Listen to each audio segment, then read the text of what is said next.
Assalamualaikum warahmatullahi taala wabarakatuh, tuan-tuan. Okay. So, okay. Wait a second. Okay, welcome to TikTok. Second.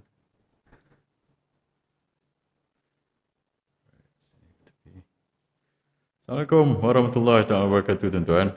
So, hari ni kita ada masa sikit untuk sembang-sembang selama setengah jam ke apa. Okey tak? Okey. Okey, dekat sini okey, dekat sini okey. Right. I'm running out of baju Melayu terpakai. So saya pakai baju batik lah hari ni.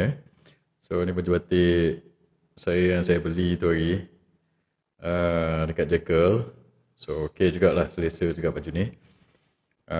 Sebab ramai orang cakap asyik-asyik saya pakai baju Melayu sama. So okey tuan-tuan, malam ni kita nak cerita apa? So ada orang suruh saya buat live sebab ada minta buat live lah, sebab saya dah dalam berapa seminggu kot tak buat live. Sebabnya saya ada kerja sikit dekat rumah saya ni, dekat ni, dekat sekitar ni. So saya tak berkesempatan nak buat live lah. Tapi semalam saya pergi berucap, dijemput berucap di apa tu, di himpunan Daulat Tuanku di bangunan SUK tu kan. So kat situ adalah recording sikit. Dan sebelum tu saya ada buat recording sikit lah berkenaan dengan ada portal khabarnya interview saya. Okay. Okay tuan-tuan, so malam ni kita nak cerita apa? Malam ni ada saya nak update sikit berkenaan dengan ada a few perkembangan lah politik. Nombor satu berkenaan dengan PHBN gaduh ni. So ada orang suruh saya komen lah berkenaan dengan PH gaduh ni, betul ke tak betul ke gaduh ni, ke dia orang ni main apa ni, acah-acah ataupun tipu-tipu je kan. So okay, kejap saya nak adjust tempat komen ni lah supaya saya boleh nampak komen tuan-tuan. Okay, sama ada dia orang acah-acah atau tipu-tipu. So macam ni lah, saya tengok perkara ni, benda ini telah dijangka. Pergi balik kepada saya punya live ataupun saya punya video yang saya buat berbulan-bulan dululah, kalau tak setahun dulu, berbulan-bulan dulu. Apa saya cakap? Saya cakap sebenarnya the optimal point untuk Anwar Ibrahim adalah bukannya pergi bergabung dengan Barisan Nasional. Ingat tak saya cakap macam tu? Siapa ingat lagi? Ada tak? The optimal point untuk Anwar Ibrahim sebenarnya adalah pergi 3 penjuru macam PRU15, iaitu PH bertanding solo, Barisan Nasional bertanding solo melawan Perikatan Nasional. 3 penjuru. Ingat tak saya cakap dulu? Ini bukan baru saya cakap. Ini saya ingat dekat setahun lepas ke ataupun berbulan-bulan yang lepas lah at least. I told that. Kenapa saya cakap macam tu? That's the optimal point for Anwar Ibrahim. Sebab dia perlukan Barisan Nasional atau UMNO untuk pecah undi Melayu sebenarnya. Sebab the market share of undi Melayu ni sekarang ni ada dengan Perikatan Nasional. Perikatan Nasional ini adalah payung besar baru untuk orang-orang Melayu. Dan Perikatan Nasional juga recently dapat application daripada 4 lagi parti. Dan kebanyakan daripada parti ni adalah parti-parti Melayu lah. Perikatan Nasional already ada 4 parti yang ditunjangi oleh PAS dan Bersatu. Kemudian ada Gerakan dan MIPP. Lepas tu ada 4 lagi parti yang minta masuk. Dan tak salah saya 3 daripada 4 ni adalah parti Melayu, iaitu Pejuang, kemudian Putra, lepas itu parti Berjasa, dengan satu lagi parti tu. So ada 8 parti. So Perikatan Nasional ni dah jadi payung besar untuk orang-orang Melayu. So Anwar Ibrahim risau benda ini. Sebab dia perlukan, macam saya dah cakap banyak kali daripada dulu saya cakap, dia perlukan 20 ke 25% untuk orang Melayu sokong PH ataupun pecahkan undi ni untuk dia kekal jadi Perdana Menteri. Dia tak perlukan banyak, 20 to 35% aja. Ingat tak ceramah saya itu hari di Petaling Jaya saya cakap, dan sebelum-sebelum tu pun saya cakap, dan saya dah lama cakap benda ini. Saya kata PH ini dia tak perlukan banyak undi Melayu, sebab undi Cina dan undi bukan Melayu ni solid dengan DAP. So undi bukan Melayu ni 98% solid kepada DAP. Kita dah nampak benda ni. Apa yang berlaku di Sabah? Di Sabah ada sikit pengurangan undi DAP. So ini membuatkan Anwar Ibrahim dengan DAP ni risau. So apabila dia nampak undi DAP ni ada kurang sikit, mungkin dalam PRN ni biasalah, saya dah cakap dalam PRN ni pengundi-pengundi DAP ni, satu dia tak balik, second dia tak kisah PRN ni sebenarnya. Sebab itu dulu PRN Melaka, PRN Johor, Barisan Nasional menang 2/3 dengan 3/4. Itu by design itu, sebab pengundi dia tak balik, and then pengundi DAP ni tak kisah. Sebab di Melaka pun di Sabah itu lagi pun macam tu. Tetapi pada masa yang sama, PH ni dia tak nak lah benda ini berulang dalam PRU. Sebab they need to maintain 95 to 98% support level daripada undi bukan Melayu ni, terutama daripada pengundi-pengundi Cina tau. Masa PRU 15 itu hari dia dapat 95 to 98%. So kalau pengundi-pengundi, sekiranya pengundi ni solid dengan DAP, dia cuma perlukan 20% aja undi Melayu. Saya dah cakap kan benda ni. Maksudnya dia perlukan seorang daripada 5 pengundi Melayu. Seorang aja pengkhianat pengundi Melayu ni kan, yang pergi pecah undi, maka Anwar Ibrahim dengan DAP masih terus berkuasa di negara ini. Tapi untuk dia dapat formula itu, maka dia kena kekal undi DAP ni 95 to 98%. Macam mana dia nak kekalkan undi DAP ni 95 to 98%? Itu yang kita nampak benda-benda merepek dia buat ni, iaitu tiba-tiba lah ladang babi lah, tak pasal-pasal. Bila tuanku dah bertitah 3 kali, masih bawa lagi, masih lagi bawa. Kenapa? Dia nak pandering lah. Dia nak pandering kepada pengundi-pengundi dia lah, pengundi-pengundi Cina lah. So dia nak jadi champion of community Cina sekali lagi, ataupun dah berkali-kali dah. Untuk kali ini juga, despite ekonomi teruk, ekonomi kos mau naik, harga diesel ni telah menekan bisnes-bisnes ni. Banyak orang bukan Melayu, terutama daripada komuniti Cina ni, mereka tak kerja-kerjaan, mereka berniaga secara kecil-kecilan ke besar-besaran ke. Bila kos naik, maka dia orang kata ada terkesan lah kepada bisnes dia. So mereka ada sikit, bukan ada sikit lah, memang banyak kesan lah pada mereka. So nampak nombor satu, kerajaan PH, kerajaan Anwar ni tak menunai janji, kemudian mereka tak kompeten. In fact, Anthony Loke sendiri tak kompeten. Anthony Loke ni saya dah cakap, dia asyik tahu jual nombor pelit aja, suruh jaga airport banjir, suruh jaga monorail pun selalu rosak. Anthony Loke ni jaga airport itu, bukan kat luar banjir, dekat dalam airport tu banjir. Bayangkan betapa incompetentnya dia ni.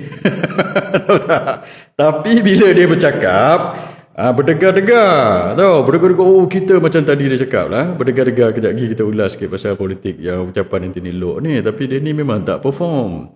Menteri-menteri DAP ni bila jadi menteri, dia tak perform. Dia cakap je. Dulu Teresa Kok jadi menteri, awak ingat? Dia pergi suruh tanam buluh lah, suruh pergi apa ni orang kata minum minyak sawit merah ke apa ke benda.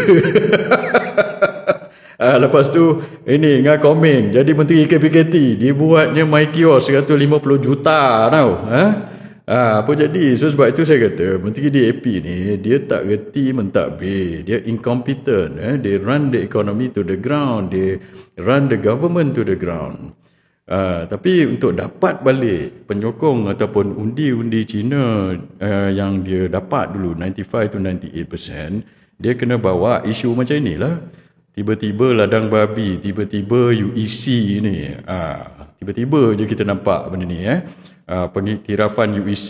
Lepas itu tiba-tiba pula Menteri-Menteri AMDAP mantap dia pula kena sokong dengan anak Zahid pun kata, oi bukan seorang aja menteri. Habis tu Menteri UMNO dalam tu Menteri KPKT. Lepas tu Zamri Menteri UMNO, Menteri AMDAP ni. Kamu cakap apa? Kamu tidak bermakna kita mengiktiraf UEC lah. Ini kena bagi laluan aja. Apa kamu cakap ni? Kamu nak spin macam Anwar juga ke? Zamri, kalau UEC ni diambil kira untuk dipertimbangkan untuk kemasukan ke IPTA, itu mengiktiraf lah tu. Kalau kamu tak iktiraf, maksudnya kita tak ambil kira langsung. Faham ke tak faham ni? Macam mana kamu jadi Menteri KPKT AMDAP ni? Benda simple macam ni pun kamu tak faham, Zamri. Kamu ni dah, apa ni orang kata, akur sangat kepada Anthony Loke dengan DAP ke sampai otak kamu jadi macam ni? Anak Zahid pun sama. Inilah jadinya bila kamu melutut kepada DAP, benda macam ni pun kamu tak faham. Apa maksud pengiktirafan?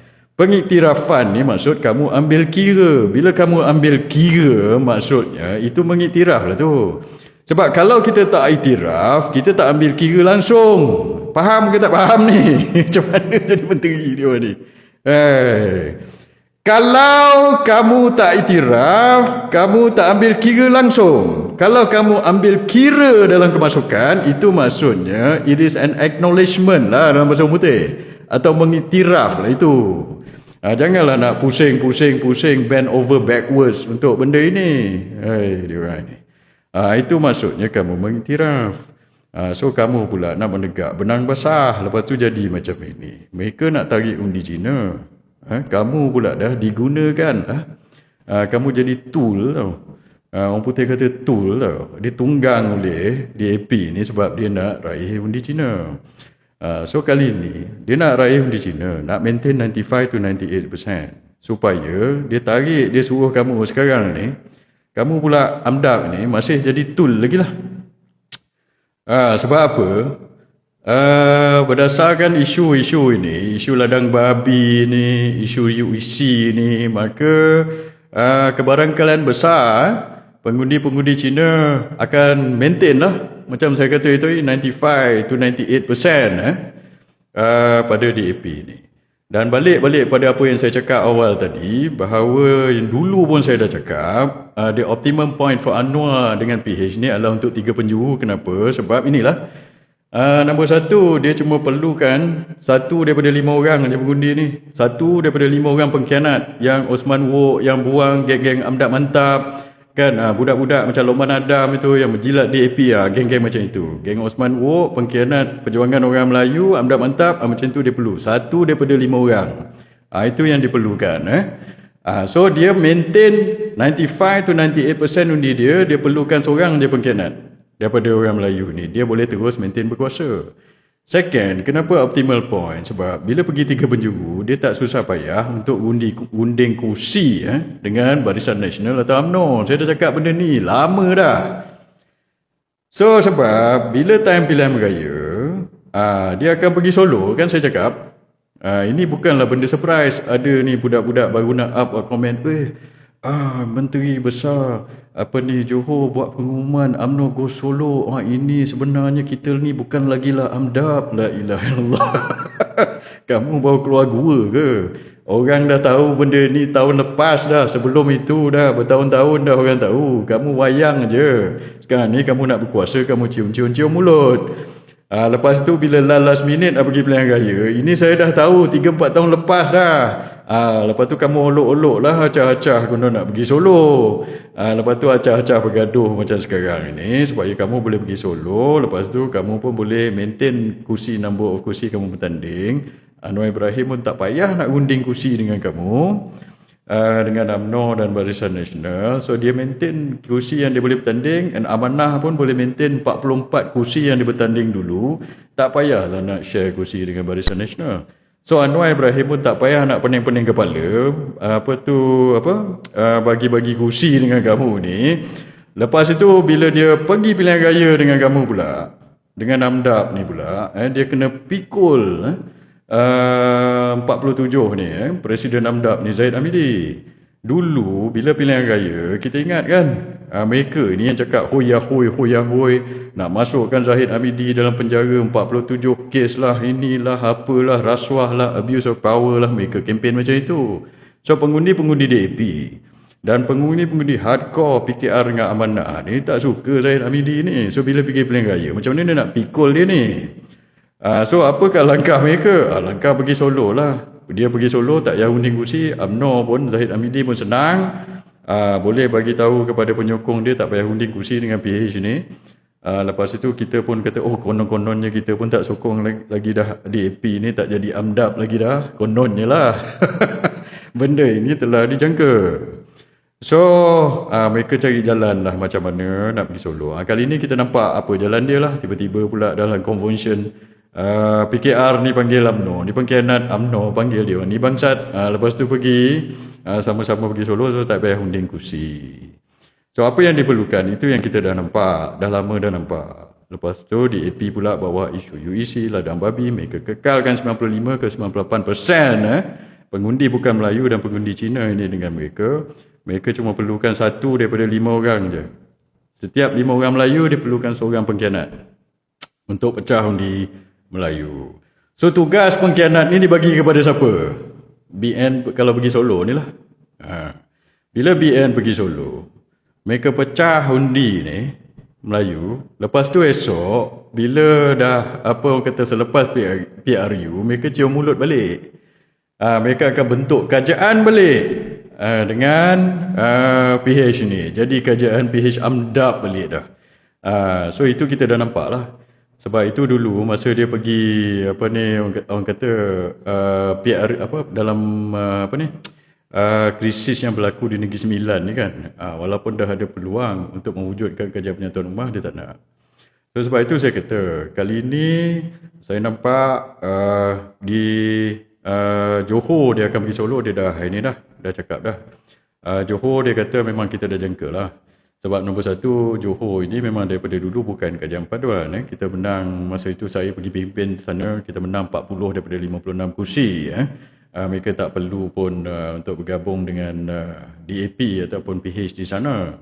Di Melaka ni saya pelik sikit, dia menang sebenarnya 3/4, lebih besar dia punya jumlah kursinya daripada di Johor. Di Johor 2/3.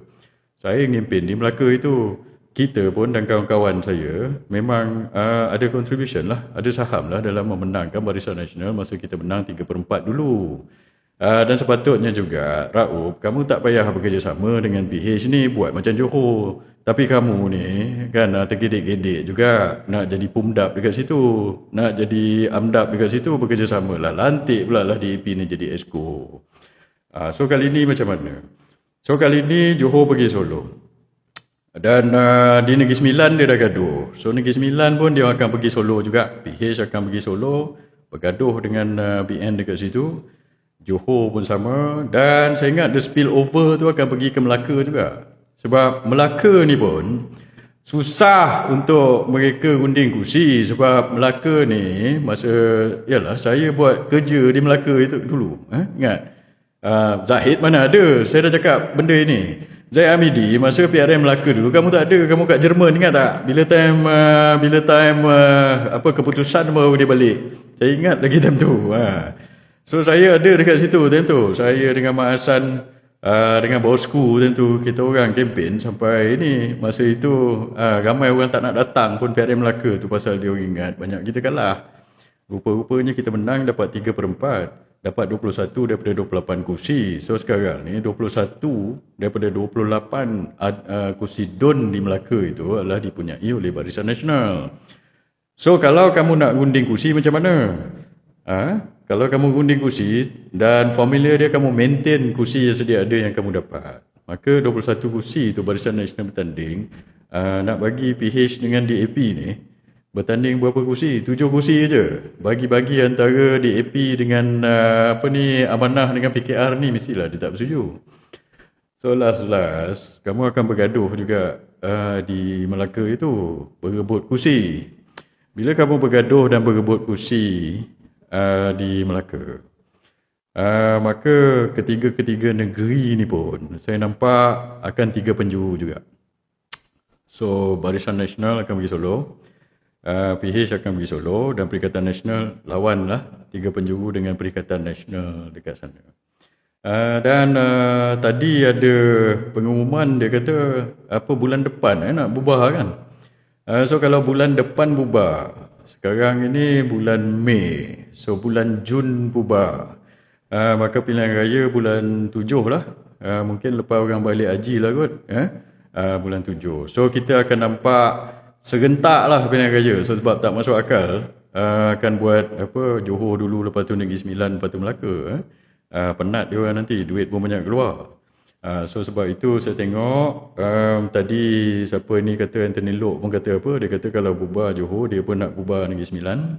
So bila bubar Negeri Sembilan, bubarlah Melaka, dan pergilah 3 negeri secara PRN ini, dan mereka akan berentap lah 3 penjuru dekat situ. Dan kita tengoklah macam mana.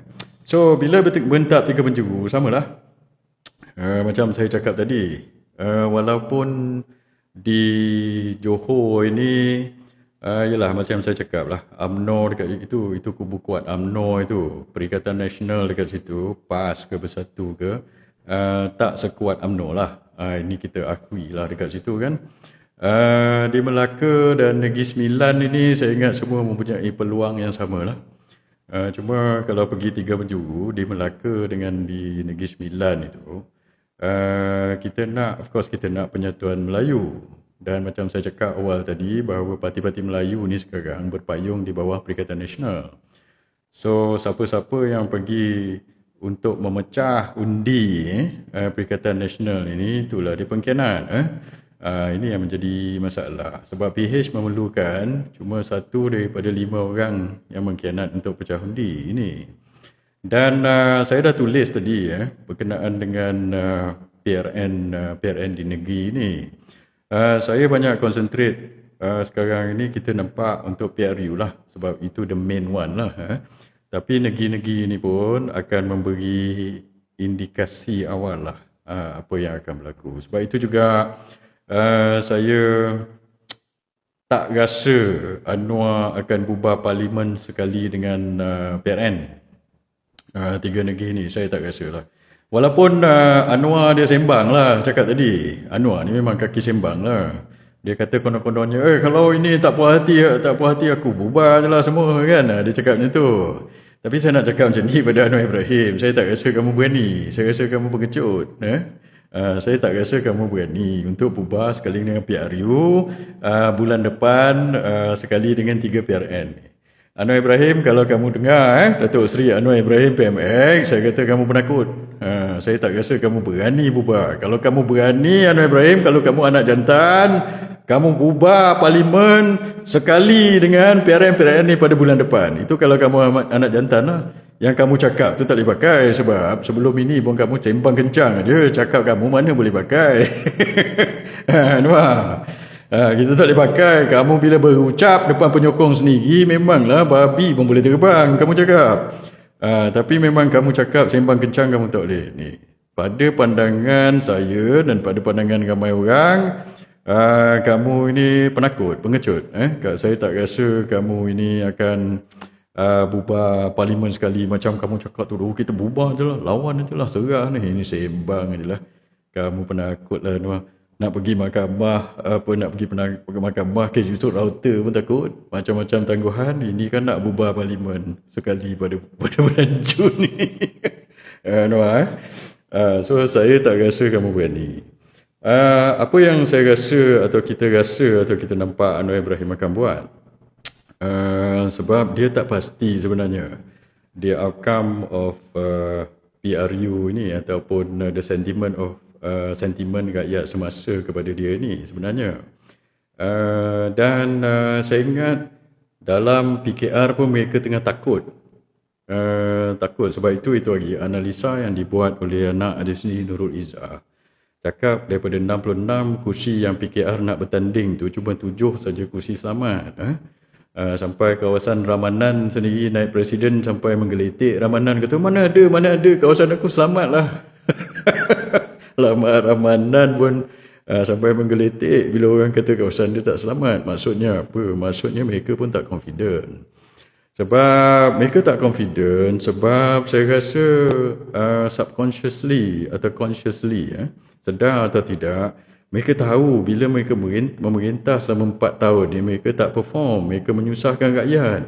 So bila mereka menyusahkan rakyat, janji tak ditepati, lepas itu harga minyak naik teruk, lepas tu banyak kes rasuah, kes mafia korporat dan sebagainya, kes governance ini semua teruk jadi. So orang tak percaya and mereka tak kompetensi. Itulah macam saya cakap tadi lah, Anthony Lok jaga airport pun, dalam airport boleh banjir, ada waterfall.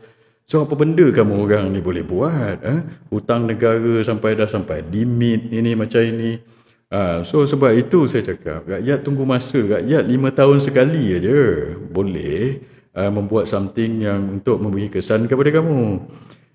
Dalam tempoh 5 tahun itu, dalam 5 tahun tu rakyat tak boleh nak buat apa, dia serah semua kepada kamu.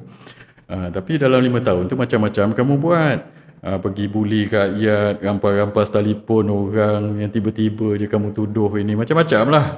Dulu kata kebebasan bersuara, kebebasan media, lepas tu 5 tahun Pami Padil kamu pun, nanti kamu tunggulah nasib kamu Pami Padil, apa yang kamu buat tu. So rakyat 5 tahun sekali aja ada peluang untuk tunjuk kepada kamu mereka punya kepuasan hati atau ketidakpuasan hati terhadap kamu.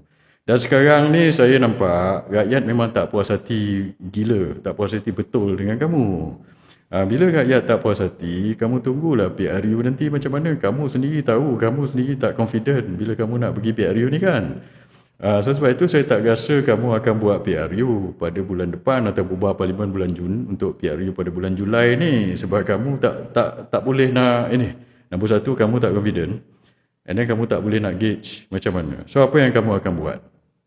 Apa yang Anwar Ibrahim dengan budak-budak dia akan buat adalah dia akan pakai PRN ni. Sebab PRN ni tak boleh nak buat apa, memang kena bubar dah. Johor kena bubar. Johor boleh bubar ni tahun depan. Tetapi Johor ini dia nak buat dulu sebab dia orang confident boleh menang Johor. Kalau dia buat Melaka dulu atau Negeri Sembilan dulu, mereka guyup, dia akan jadi domino lagi lah, akan jadi efek negatively, akan jadi momentum tu teruk lah kepada PHBN ini. So dia nak buat Johor dulu sebab dia confident menang. So untuk membagi bellwether ataupun feel good factor dulu lah, sebab tu dia nak buat Johor dulu. So bila Negeri Sembilan jadi macam ini, dia akan buat Johor Negeri Sembilan. So Melaka ini kena buat sekali lah, package sekali lah. So mereka akan buat 3 negeri ni sebagai bukan eksperimen, untuk mereka melihat data lah, ataupun mereka sampel sentimen rakyat, kemarahan rakyat kepada mereka. So kalau sekiranya dia dapat tahap sokongan tinggi lah, Johor boleh menang balik 40 kursi, Melaka kerajaan Amdap Mantap boleh bentuk balik ni, Negeri Sembilan PKR menang besar. So kemungkinan PRU akan dibuat awal sebab dia mungkin tengok apa benda kita buat, kita tak perform pun, banjir dalam airport pun, naikkan minyak sampai RM6 pun, mereka ini tetap kita menang juga ini. So buat je lah PRU. Kalau kita tunggu lama-lama, nanti pembangkang akan lebih bersedia dan ekonomi akan jadi lebih teruk tahun depan, nanti kita guyup. So sebab itu PRN ini dia nak tengok, kalau kata mereka ada indikasi ataupun mereka menang, atau rakyat masih menyokong mereka, walaupun macam mana dia menang itu adalah macam saya cakap tadi lah, dia perlukan seorang pengkhianat daripada undi Melayu untuk pecah undi ini kan, macam saya cakap. Dan undi Cina yang dia dapat tu solid, maka dia akan teruskan buat PRU dalam masa terdekat. Tapi kalau keputusan di PRN 3 negeri ni tidak menyebelahi mereka, banyak kursi kalah, saya rasa Anwar Ibrahim akan pertimbang semula sama ada nak buat PRU dalam masa terdekat atau tidak, ataupun nak pergi solo, ataupun nak berunding dengan UMNO balik. Dan UMNO pun, Barisan Nasional pun akan tengok balik macam mana selepas keputusan PRN ini. So sebab itu saya punya nampak adalah mereka akan buat PRN ini dulu, bubar bulan depan, PRN bulan 7 untuk 3 negeri ini, dan PRU kemungkinan tahun depan lah, bukan tahun ini. Itulah. Itu yang saya nampak lah. Dan kita pula sebagai rakyat lah, saya nampak PRN ni juga boleh bagi ruang kepada kita untuk tunjukkan lah, bagi signal kepada kerajaan ini, jangan buat tak tentu arah kepada rakyat lah dalam polisi-polisi mereka lah. Dan ada yang dia kata oh ini tak efek persekutuan, ini hanya berlaku di peringkat negeri. Tapi saya nak cakap macam ni, contoh di Johor lah, dia orang kata kan, dia kata okey tak apalah kita undi Barisan Nasional di Johor sebab itu kawasan BN. Okeylah kalau kamu nak buat macam tu, dekat Johor pun Perikatan Nasional tak sekuat Barisan Nasional. Saya bukan cakap Perikatan Nasional lemah dekat situ, tapi Johor ni has always been UMNO punya stronghold. Ada UMNO dulu kalah lah, masa tak salah saya PRU 14 UMNO kalah di Johor. Masa tu PH menang, Osman Sapian jadi Menteri Besar di bawah Bersatu, ingat tak? Ini dia punya matematiknya tu. Masa itu orang Melayu di Johor yang sokong PH pun pada ketika itu cuma 20 ke 25% saja. Kerajaan Johor jatuh daripada Barisan Nasional, Khalid Nordin time tu dia ambil alih oleh kerajaan PH di bawah Bersatu. So 20 to 25% saja itu diperlukan. So kali ni pun saya tengok kalau apa ni orang kata tengoklah macam mana kalau ada penentangan ataupun challenge lah dekat Johor ni ataupun tidak, sebab Johor ni adalah negeri bersatu, bukan di bawah PAS. Pengerusi Perikatan Nasional di Johor pun dilantik Sarudin. Sarudin ni under Bersatu, dan Bersatu baru tengah nak regroup sebab Bersatu baru lepas krisis lah, mungkin dah habis ke mungkin tak habis ke saya tak tahu. So mereka baru lepas civil war ataupun perang saudara. So bila orang baru lepas perang saudara ni, mungkin mereka belum entirely bersedia lah. So might be itu yang dinampak oleh Barisan Nasional dengan PH, sebab Perikatan Nasional masih belum bersedia di Johor, mereka nak buat di Johor dululah. So the rintangan yang dihadapi oleh PH dan BN di negeri Johor ni mungkin kurang. So daripada Perikatan Nasional, so mereka akan bergaduh sama sendiri je lah, PH BN dekat Johor ini. Cuma kita terutama saya nak cakap kepada orang-orang Melayu lah di negeri Johor. Saya tahu orang-orang UMNO situ ialah kuat lah, dia tak nampak UMNO Johor ni amdap. Sebab UMNO Johor dia tak buat kerajaan perpaduan dengan PH dengan DAP. Dia bukan macam Melaka ataupun Negeri Sembilan. Cuma jika dan apabila BN atau UMNO menang di Johor ni, menang besar lah katakan, menang besar, maka Zahid pun akan dapat saham lah dekat situ. So satu undi orang Melayu bagi kepada UMNO Barisan Nasional di Johor, presidennya masih Presiden AMDAP. Walaupun memang kamu sokong UMNO Negeri Sembilan pun, dia akan undi tak nak AMDAP ini. Tetapi bila mereka pergi ke pusat, mereka masih kena refer kepada Zahid. Zahid ni AMDAP. Itu yang menjadi masalah. Sebab AMDAP di pusat ini lebih berkuasa daripada UMNO negeri. Di Negeri Sembilan kita dah nampak, di Negeri Sembilan mereka dah buat keputusan tak nak PH ni, tak nak DAP ni, tolak MB PKR ini, tolak DAP, mereka tak nak jadi AMDAP. Tapi bila mereka pergi ke pusat, Zahid pergi bercakap dengan Anthony Loke dan dengan Anwar Ibrahim, tiba-tiba UMNO original di Negeri Sembilan ni dia akan umbi diarah untuk masih kekalkan kerajaan BN ataupun Pundap di Negeri Sembilan. So di Johor nanti itulah mereka boleh menang dekat situ bentuk kerajaan, tetapi Bila pergi majlis tertinggi, ON ini dalam Menteri Besar Johor, pengerusi perhubungan negeri, memang dia ada seat di dalam majlis tertinggi UMNO di pusat. Tetapi seat ini atas jemputan. Dia bukan menang, dia dilantik dan atas jemputan. Saya rasa dalam keputusan majlis tertinggi, mereka ini tak boleh mengundi kot, atau undian tidak diambil kira kot, lebih kurang macam itulah. Cuba tengok balik, mungkin perlembagaan UMNO dah tukar ke apa, saya tak tahu. Tapi dulu kalau menteri besar atau pengerusi perhubungan, dia dijemput. Tapi untuk hala tuju di peringkat pusat ni, keputusan yang dibuat di pusat itu, undian tidak diambil kira. So walaupun katakan kita sukalah calon itu, sukalah MB itu, tapi akhirnya bila UMNO di Johor ni menang, mereka terpaksa akur dengan keputusan AMDAP pusat yang diketuai oleh Zahid Hamidi. Ini yang menjadi masalah. So sebab itu, apa yang saya nak cakap adalah, kalau orang-orang Melayu tak suka Zahid Hamidi dan nak tolak AMDAP ini, nak bersihkan UMNO ni daripada AMDAP, maka kita ada pilihan lain lah. Walaupun Perikatan Nasional tak kuat di Johor, tuan-tuan boleh undi Perikatan Nasional lah dekat situ. Mungkin peluang untuk mereka membentuk kerajaan selepas mereka perang saudara baru habis ni, macam saya cakap tadi, tak tinggi saya rasa. Bukanlah saya kata langsung mereka tak berpeluang, tidak. Tetapi bila kita tengok keadaan ini kan, nombor satu, mereka baru lepas perang saudara. Lepas itu Barisan Nasional UMNO Johor ni kuat.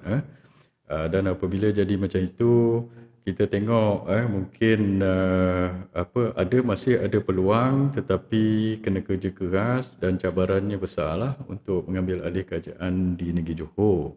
Tapi apa-apa pun, orang Melayu, kalau kita nak pulihkan UMNO ini, maka jangan bagi UMNO atau AMDAP ini berkuasa ke atas UMNO ini. Maka kita kena tendang AMDAP ni keluar. Bila kita nak tendang AMDAP ni keluar, kita jangan bagi dia orang menang banyak sangat lah. Bila kita bagi dia menang banyak sangat, maka Zahid Hamidi akan berkepak lah. Dia yang akan dapat nama. Walaupun kamu suka ON ke, kamu suka ini ke kan, tapi bila UMNO Barisan Nasional di Johor ini menang, maka itu akan empower AMDAP mantap di pusat. Kalau kamu nak orang kata bersihkan UMNO, maka bagi peluang kepada Perikatan Nasional. Saya macam saya cakap tadi, agak sukar untuk Perikatan Nasional membentuk kerajaan di negeri Johor lah dalam keadaan sekarang, sebab mereka baru berperang macam saya cakap tadi. Tetapi tak mustahil. So saya tak nak bagi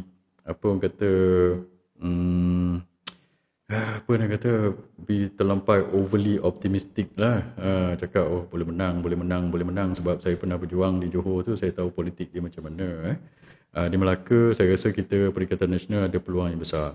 Di Johor ini tak apa, kita keep low profile aja. Tiba-tiba menang, that's a bonus lah. Tapi kita usaha lah, kita ikhtiar lah. Kita jangan menyerah kalah awal sangat. Kepada Perikatan Nasional di negeri Johor, saya nak cakap it's not impossible. Kita usaha lebih. Dan bila saya cakap macam ni, sebab saya nak kamu orang bekerja kuat sikit. Kan kalau saya cakap kamu boleh menang, then you get complacent pula. I don't want you guys to get complacent. Always kalau saya ada dalam war room, ini yang biasa saya cakap benda inilah. Kita orang kata don't get complacent. Bila kita dah menang, baru kita berehat macam itu. Sebelum menang kita kena bekerja keras. Di Perikatan Nasional di negeri Johor, walaupun the odds are against you untuk menang di Johor, tetapi kalau kena cara naratifnya, cara kempennya, insyaAllah kita boleh menang. Dan it's not impossible. Dulu masa saya berjuang di PRN Melaka dulu pun sama. Masa saya pergi PRN Melaka, tanyalah ramai orang, saya ada dekat situ. Orang semua banyak tak turun sebab mereka kata kita kalah, UMNO kalah, Barisan Nasional kalah.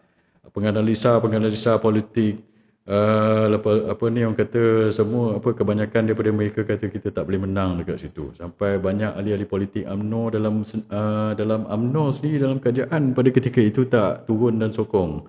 Masa kita buat PRN Melaka tahun 2000 berapa itu? Tahun 2019 ke? Lebih kurang macam 2019 ke 2000 ke macam mana? Masa itu time COVID kan. Siapa yang tahu tahulah. Masa itu orang kata kita kalah macam sekarang ni lah, bila pergi PRN di Johor orang akan kata kamu PN akan kalah, tapi jangan melemahkan semangat lah, kita masih boleh berjuang dan kena caranya insyaAllah. Dan kepada orang-orang UMNO dekat situ, terpulang pada kamu lah, mereka akan cuba mobilize dan bangkitkan semangat UMNO di Tinggi Johor dan sebagainya. Cuma saya nak cakap macam itulah. Kalau kamu nak bersihkan UMNO daripada AMDAP, pada kali ini aja kita rehatkanlah sekejap mereka. So untuk kita bagi signal kepada mereka. So bila kita rehatkan mereka sekejap, maka mungkin akan ada peluang untuk kita tendang AMDAP ini keluar sekejap. So bila kita tendang AMDAP ni keluar sekejap, mungkin time itulah kita boleh pulihkan UMNO. Selagi UMNO ni menang dikala mereka dengan AMDAP ini, maka mereka akan berkepak dan mereka tidak akan tinggalkan AMDAP. Yang ini dia nak pergi Solo ke di Negeri Sembilan ke, nak pergi Solo di ini ke, nak pergi Solo di PRU ini hajalah helah mereka je. Dia nak pecah undi, esok dia cium mulut baliklah dengan PHDAP ini. Itu yang kita tidak mahu, tuan-tuan. Okey, lagi satu. Ada orang suruh saya cadang jalan selamat. Apakah jalan selamat untuk UMNO sekarang ni? So, what is my recommendation lah? Apa saya punya alternatif? Nak pergi Solo ke, nak pergi dengan PHBN ke? So dia kata kalau saya boleh cadangkan apa benda sebenarnya yang dia orang nak buat. Kalau tanya Zahid, memanglah Zahid dia nombor satu, kawan baik dia Anwar Ibrahim. Ini Anwar nak jumpa Zahid, nak bincang, saya tak tahu apalah. Tapi kita dah tahu dah dia punya keputusan dah, saya rasa. Dia punya plan dia yang saya nampak, yang macam kita cakap tadi itulah. Mereka nak pergi Solo supaya UMNO ni, Zahid ni, AMDAP digunakan untuk pecah undi. Bila dia pecah undi di peringkat persekutuan nanti, Anwar Ibrahim akan kekal jadi Perdana Menteri. Dengan UMNO cuma tarik atau perlu tarik, UMNO dengan orang-orang Melayu AMDAP ini perlu tarik 20 to 25% saja supaya Anwar boleh kekal jadi Perdana Menteri. Itu dia punya rancangan dia. So, tapi kalau itu berlaku, maka UMNO akan karam lah. Sebab UMNO ni ditunggang oleh Anwar dan DAP hanya digunakan untuk pecah undi. So bila mereka pecah undi, mereka tak boleh menang banyak kursi, tapi PH akan menang banyak kursi. So daripada 26 kursi yang UMNO bertanding ni, bila mereka pergi Solo kelak, saya tak rasa mereka boleh menang banyak kursi lah. Saya tak rasa mereka boleh menang banyak kursi. Sebab dulu, ingat tak PRU 15? This will be a repeat lah. Kalau PRU kali ni, mereka bertanding 3 penjuru, this will be a repeat of PRU 15, tapi dia akan jadi worse off untuk UMNO. Sebab masa PRU 15 itu hari, kita memang pergi 3 penjuru. Tapi time tu kita tak ada track record bekerjasama dengan DAP. Kita tak ada track record pergi cium mulut DAP dengan Anwar Ibrahim. Dan tu kita pergi no Anwar, no DAP, no Bersatu. Ingat tak? Tapi bila sekarang ni awak nak pergi 3 penjuru, lepas tu awak ada rekod pula no Anwar, no DAP, tiba-tiba yes Anwar, yes DAP lepas PRU, dan tiba-tiba nak dekat pilihan raya bukan sahaja yes Anwar, yes DAP, yes Bersatu dengan yes siapa-siapa pun tak kisah. So maksudnya kamu tak ada pendirian, maksudnya kamu lalang. So bila kamu ada that kind of track record, rakyat tak percaya lagi kamu.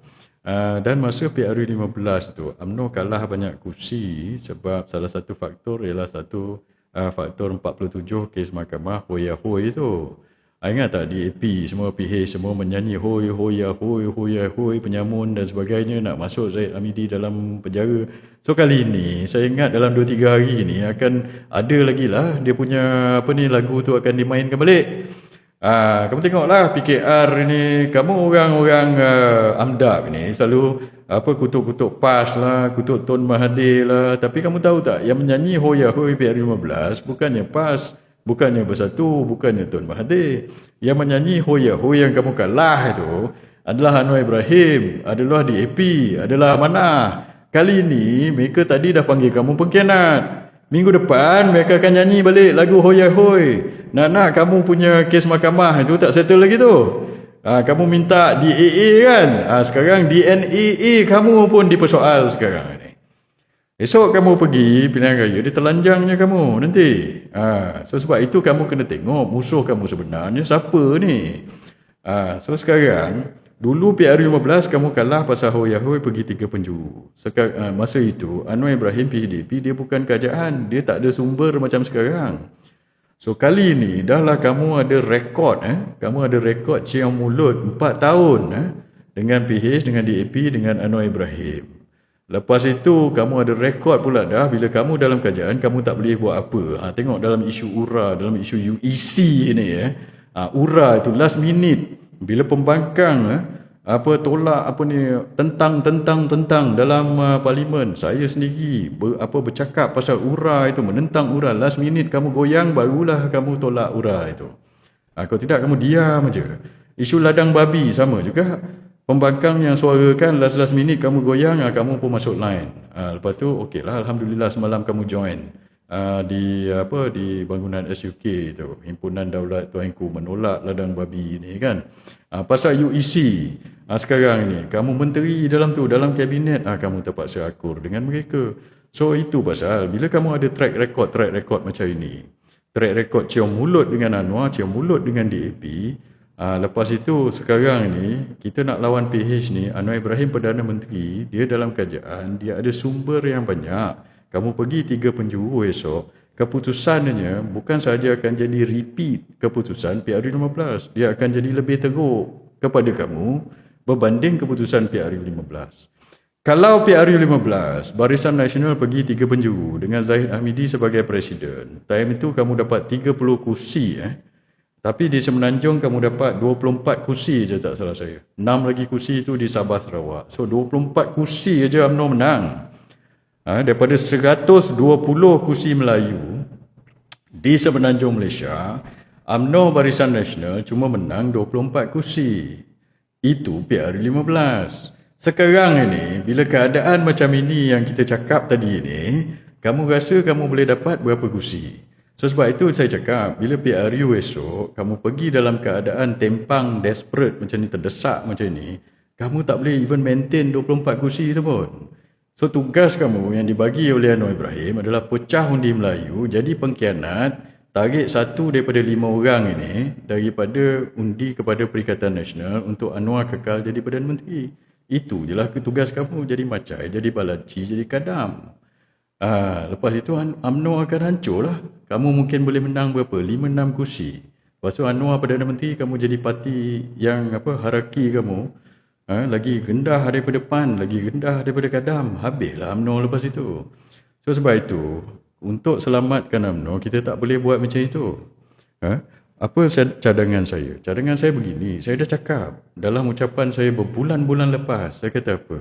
Saya kata kalau kamu nak selamat, kamu jangan pergi dengan PH. Anwar pun tak nak kamu pergi dengan PH. Bila kamu pergi dengan PH nanti, kamu kena unding-unding kursi, dia pun pening kepala nak unding kursi dengan kamu. Lepas tu dia kena pikul pula kamu 47 kluster mahkamah, Hoya Hoi. DAP pun tak suka. Dia pun tak nak, kamu pun tak nak. Kalau kamu pergi solo, macam saya cakap tadi, kamu lingkup. So, untuk selamatkan UMNO ini, ada satu option lagi. Tapi kamu kena ketepikan ego kamu, iaitu bekerjasama dengan Perikatan Nasional, BNPN pergi. Ini cadangan saya. Tahu tak? So kamu nak dengar tak ada dengar, saya cadangkan aja. Kalau kamu ego, sombong, bongkar, angkuh lagi, okey kita lawan dah. Dalam PRU nanti kita hadap aje lah. Tengok lepas tu apa nasib kamu jadi macam tu. Saya rasa kamu pergi macam tadilah. Kamu pergi 3 penjuru, lawan Perikatan Nasional, lawan PH masa itu, dalam PRU 16 nanti, kamu tengok macam mana. So sekarang ada option. Option ni saya dah cakap. Di ucapan saya berbulan-bulan lepas di mana di Pulau Pinang ke. Saya kata apa? Saya kata kita pergi penyatuan Melayu. Kita pergi kata pilihan raya ni dengan penyatuan Melayu. Sebab itu Tuan Guru Haji Hadi pun minggu lepas, bukan sekali, bukan dua kali, minggu lepas, bulan lepas pun, Presiden PAS, Ayah Cik, Tuan Guru Haji Hadi, dah buka ruang, dah buka jalan. Dia kata marilah bekerjasama, ketepikanlah iaitu kita bekerjasama balik. Kamu tak nak, kamu kata tak mau dipatuk ular 2 kali lah, apa ke benda lah. Kamu ni bila sesama Islam kamu marah. Saya berjumpa Tuan Mahathir kamu marah, tapi kamu cium mulut dengan DAP tu tak apa. Kamu tahu tak? Bila kita sesama Melayu nak berjumpa kamu marah. Tapi bila kamu nak pergi jumpa DAP, nak pergi refer kepada Anthony Loke nombor pelit tu pasal undang-undang tubuh kerajaan Negeri Sembilan, itu tak apa. Ini yang saya cakap, kamu ini dekat mana prioriti kamu? So ketepikan ego, pergi PRN, pergi PRU. PRN ni pun kalau kamu nak buat pun boleh. Tapi saya nak fokus PRU lah, sebab PRU ni lebih penting. PRU ni kalau kamu pergi Solo kamu melingkup, kamu akan jadi barua pemecah undi aja. So bila pergi PRU, kalau kamu nak selamat, pergi dengan Perikatan Nasional. So bila kamu pergi Perikatan Nasional, macam saya cakap, kawasan Melayu di Semenanjung ni ada 120. Kalau kita pergi penyatuan ummah, parti-parti Melayu ni bersatu padu di bawah satu payung, BNPN. Okeylah, kalau kamu tak nak masuk Perikatan Nasional, kamu masuk kita gabung BNPN. Kalau kamu tak nak, ego kamu tinggi sangat, tak maulah masuk Perikatan Nasional buat apa? Okey, kita pergi BNPN, Barisan Nasional Perikatan Nasional, atau Perikatan Nasional Barisan Nasional. Kita gunting kursi. Saya dah cakap benda ni banyak kali. Kali ni saya cakap lagi. 120 kursi. Di Malaysia ada 222 kawasan parlimen. Di Semenanjung ada 165 kawasan parlimen daripada 222 ini. Daripada 165 kawasan parlimen ini, kawasan Melayu ada 125. Kawasan 40 kawasan tu, kawasan DAP itu tak boleh buat apa. Itu solid, DAP akan menang berkali-kali tu. Kamu tak usah cerita lah, kadang-kadang ada penyokong ini, adalah orang kata tak apa, pengundi Cina semua akan berubah arah lah, beginilah, akan bagilah, tak suka dia. Setiap kali PRU saya dengar cerita ni. Berapa kali kamu nak kena tipu? So 40 kursi tu, kursi DAP tu, dia takkan berganjak punya sebab dia nak kuasa. So kita punya kawasan battleground kita, kawasan permainan kita adalah 120 kursi Melayu ini. Kamu tahu? 125, bukan 120, 125 kursi Melayu. Kalau 125 kursi kawasan Melayu, kita pergi sebagai BNPN atau PNBN, kamu tahu berapa kursi kita boleh menang kalahkan PH? 125. Saya dah cakap banyak kali benda ini.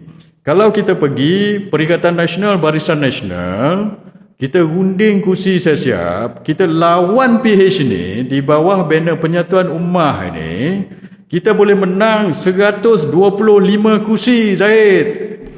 So sebab itu saya cakap, kamu ketepikan ego, kamu ketepikan kamu punya special relationship amdap cium mulut dengan Anthony Loke, dengan Anwar Ibrahim ini. Kalau kamu sayang UMNO, orang-orang UMNO original ini, dan juga amdap mantap yang sekarang ni tengah goyang ni, sekarang itu hari nampak saya dekat himpunan amdap mantap, pemimpin amdap mantap pun dah segan-segan silu dah. Dengan saya kan, mungkin nak berbaik-baik. Okeylah. Sekarang ni kita boleh berbaik-baik semula. Kalau kamu ketepikan ego, kamu tolak DAP ni betul-betul, tapi kita pergi Perikatan Nasional dengan Barisan Nasional sekali, gunding 125 kursi. 125 kursi ni, kalau kita gunding, kalau kita bersatu padu pergi pilihan raya, lingkup Anwar Ibrahim, dia tak boleh menang. 125 seat dekat Semenanjung, kita pulun habis, kita bungkus ikat tepi. Tahu tak? Saya dah cakap banyak kali. Okey, sekarang berapa kursi? Okey, saya nak cakap. Now, kalau kamu pergi dengan PH, kan, saya dah kira itu lagi. Kalau Barisan Nasional, jika Barisan Nasional pergi dengan PH, UMNO boleh bertanding 50 kursi. Sebab 125 kursi itu, PKR nak bertanding 66, tapi 66 itu ada 9 kursi di Sabah Sarawak, so mereka nak bertanding 57. So 57, 125 tolak 57, tinggal 68 kursi. 68 kursi ni kena dibahagikan antara PAN atau Amanah dengan UMNO. UMNO itu lagi menang berapa kursi? Di Semenanjung 24. Lepas itu mereka mungkin nak bertanding 40 ke 50 kursi. So Amanah mungkin nak bertanding 20-30 kursi. Mungkin kamu dapatlah bertanding mungkin 40 atau 50 kursi. Kamu boleh bertanding di bawah PH di Semenanjung ini about 40. Maksimum pun 50 lah. Tapi kalau kamu dapat bertanding 50, takkan Amanah nak 18 kursi. Dulu dia bertanding 44. Sekarang dia dah lah berpegang dengan kamu. Ngutuk-ngutuk kamu, panggil kamu pengkhianat dan sebagainya. So saya rasa kamu bila pergi dengan PH, bila time PRU nanti untuk gabungan PHBN ini, pergi PRU, kamu mungkin boleh bertanding dalam 40 kursi je lah. Maksimum 50 kursi, lebih kurang macam itu. Okey. Sekarang ni, bila kamu bertanding 40-50 kursi dengan PH, kamu rasa kamu boleh menang berapa? Sebab the vote transferability itu limited. Kamu dah tengok dalam PRN itu lagi kan, bila kamu bergabung dengan PH, bergabung dengan mereka-mereka ini, dengan DAP, pengundi kamu sendiri tak undi kamu, pengundi PH pun tak undi kamu. Dan orang PH pun sama, bila kamu bawa Zahin Amidi ni, orang DAP pun alamak kawasan-kawasan ni buat apa kita nak undi dia. So the vote transferability itu, ataupun dia panggil dalam bahasa Melayu apa? Peralihan undi dalam gabungan itu tak menjadi. So di kawasan-kawasan yang kamu bertanding, PH tak bertanding, orang PH tak undi kamu. Di kawasan-kawasan yang PH bertanding, kamu tak bertanding, orang kamu tak undi PH, so benda tak menjadi. So bila benda tak menjadi, kamu pula pergi solo, itu yang kamu last-last dapatlah menang 6 kursi barangkali. Mak Hassan mungkin menanglah di Gembau, Zahid Amidi tak tahu 50-50. Nanti dah habis jadi, tinggallah 6-7 kursi. Kursi-kursi yang penjilat-penjilat amdap mantap ni, penjilat DAP ni, menteri-menteri penjilat ni habislah, kalah lah, sebab orang dah tahu dah ini kaki penjilat. So berapa kursi kamu nak menang? Kamu boleh bertanding 40 lebih kursi, tapi kamu akan kalah banyak, tahu. Itu kalau kamu option untuk kamu pergi dengan PHBN. Kalau kamu pergi solo pun sama juga cerita dia, macam saya cakap tadi. Okey, apa kata entertain saya punya suggestion kepada kamu ni. Let's entertain that. Saya punya suggestion pada kamu adalah pergi PNBN. Tolak tepi go kamu, kan? Macam kita di himpunan Daulat Tuanku semalam tu. Ramai orang UMNO nak menangkap gambar dengan saya. Tak kisah. Okey, saya pun okey dengan dia orang nak tangkap gambar, kecuali hardcore amdap lah. Hardcore amdap itu tak payahlah. Tapi akal-akal umbi UMNO, dia okey sebab dia nampak mereka nak penyatuan ummah. Kita pergi Perikatan Nasional dengan Barisan Nasional. Saya dah cakap tadi, kita dekat Semenanjung ni ada 125 kursi. Kita boleh menang semua kalau kita pergi PNBN. 125 kursi. Now, berapa kursi nak bagi? Dulu saya cakap di formula dia, masa saya berceramah di Penang dulu, saya kata bagilah 50 30 ataupun 60 50 35 35. Ingat tak? Masa tu kita punya pengiraan 125 kursi kan. 50 PAS, sebab PAS ada 42 kursi. 35 UMNO, sebab UMNO ada 24 kursi di Semenanjung, mereka ada 30 kursi di seluruh Malaysia, tapi 6 di Sabah Sarawak, 24 kursi di Semenanjung, bagi dia 35. Bersatu ada 31 kursi. Yang kata bagi Bersatu 35, Bersatu maybe nak lebih kursi lah, mungkin nak bertanding 40 sebab dia ada lebih banyak kursi daripada UMNO. So mungkin itu boleh dipertimbang atau boleh dibuat lah. It's not up to me. Dia bergantung kepada musyawarah atas lah. Kalau benda ini jadi, saya bagi cadangan saja. Saya tak masuk, saya tak terlibat pun sebab saya parti pun tak ada. Saya sebagai orang yang bebas. Sebab tu saya je yang boleh buat cadangan begini. Kamu orang tak boleh. Kamu kena ikut parti lah, kena ikut arahan inilah. So tak boleh. So sebab itu elok juga saya kekal bebas sampai sekarang ini. So saya boleh bercakap macam ini. So saya boleh jadi penghubung antara parti-parti Melayu yang bertelagah ini. So sekarang ni berapa pembahagian kursi yang suitable untuk kita buat. So saya nak cakap dekat sini. So sekarang saya ada formula dia lah. Anak kita formula ni kan tak sedap. Pakai perkataan lain lah. Formula ni dah jadi dah jadi macam Rafizi pula dah. Perkataan busuk lah. Okey, kita panggil kira-kira lah. Saya ada kira-kira dekat sini. Berapa daripada 125 kursi ni kita nak bagi kepada 3 parti ni. So sekarang PAS ada menang 42 kursi. PAS menang 42 kursi. Bersatu itu hari menang 31 kursi di Semenanjung. 31 kursi, 42 kursi. Okey, tapi Bersatu punya kursi ada 2 di Sabah Sarawak. Kita fikir di Semenanjung je lah. So 29 kursi Bersatu. Masa awal menang PR15. UMNO pula, Barisan Nasional menang macam saya cakap tadi 24 kursi di Semenanjung. Mereka ada 30 kursi tapi 6 adalah di Sabah dan Sarawak. Sabah 6 kursi. So dia ada 24 kursi.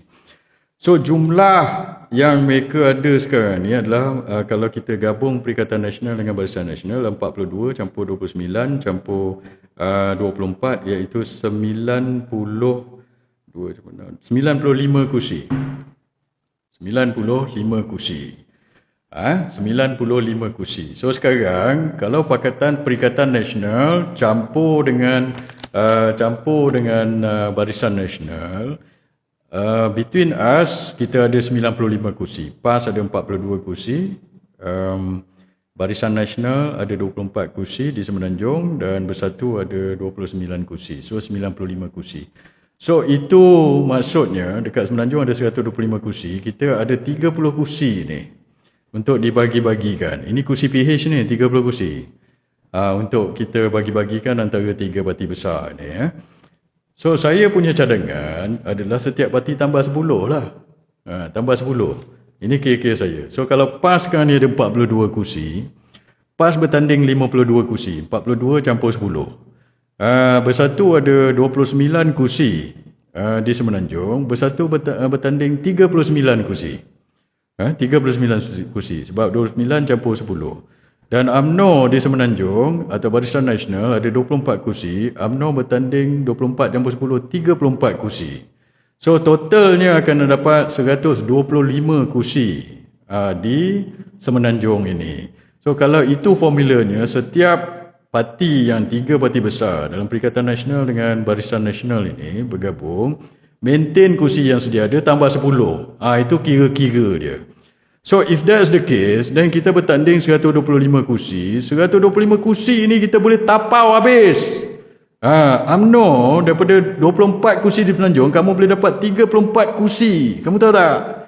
Daripada kamu bertanding solo, kamu uyup tinggal 6 kursi. Kalau kamu pergi dengan PH pun, kamu bertanding itu pun, kamu bertanding 40 kursi pun, kamu sama je. Kalau kamu boleh bertanding, kamu unding dengan PH, kamu unding dengan PN, jumlah kursi yang kamu bertanding lebih kurang sama dalam 30-40.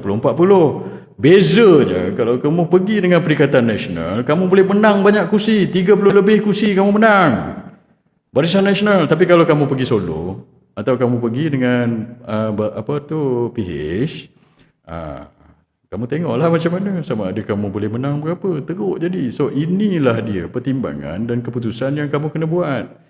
Saya bagi cadangan saya, tapi keputusan di tangan kamu, sebab kamu dalam parti yang kamu memegang kuasa dan keputusan. Kalau kamu buat keputusan yang salah, parti ini hancur. Ini last call untuk UMNO. Dulu kita awak dah eksperimen banyak dah. PRN eksperimen. Saya tak setuju pergi PRN dulu, ingat tak? Dengan PH di AP ni sampai saya kena buang. Kamu buang saya, kamu dah dapat keputusan PRN itu exactly seperti yang saya jangkakan. Lepas tu kamu buang saya. Kali ini kamu dah tak ada lagi dah leeway ataupun ruang untuk eksperimen atau buat keputusan yang salah anymore. Kali ini, kalau kamu buat keputusan yang salah, Syahid, you will run the party down. Parti yang berapa 80 tahun ini, yang ada di Malaysia ini, akan hancur kerana keputusan kamu yang salah. Ini yang saya nak cakap. Dan yang kesiannya siapa? Akak Umbi lah. Akak Umbi UMNO original lah. Kerana pasal kamu seorang, habis UMNO ni nanti jadi macai lepas PRU 16. Sebab habis kursi kita kalah, tinggallah 5-6 kursi, kamu terus menerus jadi macam dia orang ni. Kamu faham tak? So kali ini kamu kena buat pertimbangan yang betul. So sebab itu saya cakap, kamu ada 3 pilihan. Nak pergi dengan PH, kamu boleh bertanding 40 kursi lebih, tapi akaumbi kamu sendiri tolak, orang Melayu kamu tolak, kamu kalah banyak kursi. Kamu nak pergi solo, lagi kamu repeat keputusan PRU 15, tapi akan jadi lebih teruk lagi pula.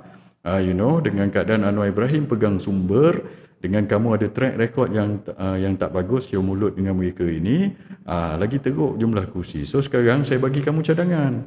Kamu pergi Perikatan Nasional, Barisan Nasional. Ada 125 kursi di Semenanjung. Sekarang between us kita ada 95. Kita bagi 30 tu 3 parti. Setiap parti maintain jumlah kursi sedia ada, campur 10. So PAS bertanding 52 kursi, Bersatu bertanding 39 kursi, UMNO bertanding 34 kursi. Itulah dia punya formula, dia punya kira-kira. Kamu jangan tamak all over. Kalau kamu tamak, tak tahulah apa akan jadi kelak. So itu saya punya cadangan. Kalau kamu boleh terima. So sekarang ni kita dah bagi cadangan. Kalau kamu tak nak juga, saya tak tahulah. Saya punya jangkaan kamu akan degil, kamu akan ego dan kamu tak nak. Kamu tak apalah, kita kuat ni. Ni bila menang PRN Johor esok kan, sebab kamu confident menang PRN Johor kan. Johor lain dengan PRU. Saya dulu yang turun di Johor dengan di Melaka. Kamu tak ada time tu. Kamu di Johor kamu ada, tapi di Melaka kamu tak ada. Saya ada. Bila PRN dengan PRU, dia punya dinamik dia ada sikit berbeza. Kamu akan menang, mungkin kamu boleh menang di Johor. Tapi bila PRU esok kamu guyup. So sebab itu, kalau kamu nak selamat di Johor, di Negeri Sembilan dan di Melaka dan juga di PRU, kamu pertimbang apa yang saya cakap ini. Cuma saya cakap je lah. Macam ini, tapi saya rasa saya dah tahu dah keputusan kamu. Kamu akan ego, kamu akan degil, kamu takkan terima, dan kamu akan pergi juga dengan Anwar Ibrahim atau pergi berdasarkan rancangan DAP Anthony Loke dengan Anwar Ibrahim supaya pergi solo, supaya diorang pun tak payah nak gunding kursi dengan kamu, dan kamu hanya tugas kamu adalah sebagai pemecah undi saja. Bila itu jadi berlaku, maka yalah, parti keramat 80 tahun ini kan akan jadi AMDAP, dan bila jadi kekal jadi AMDAP akan jadi bangsat lah AMDAP itu. Ini yang menjadi masalah. Dan orang-orang Melayu ada payung besar baru, iaitu Perikatan Nasional. Orang Melayu tak nampak kamu ni sebagai pejuang orang-orang Melayu lagi dah. Dia tak nampak dah. Kamu tak boleh buat apa. Nak UEC pun tak boleh buat apa. Apa tu, benda-benda lain ladang babi pun kamu tak boleh buat apa, padahal kamu dalam kerajaan. Dan kamu selalu cakap dalam akar umbi, kata kita boleh menentang DAP dari dalam, menentang DAP dari dalam. Kamu nak menentang DAP daripada dalam macam mana? Apabila kamu punya pemimpin nombor 1 Presiden AMDAP itu akur kepada DAP, kamu memekat dalam, dia buang. Sekarang dia tak boleh buang lah. Tapi mekat-mekat last keputusan pergi UMNO pusat dibuat oleh MKT AMDAP, so kamu kena akur. So celah mana yang kamu boleh mengekang DAP daripada dalam? Tak boleh. Yang mengekang daripada dalam itu adalah DAP yang kekang kamu.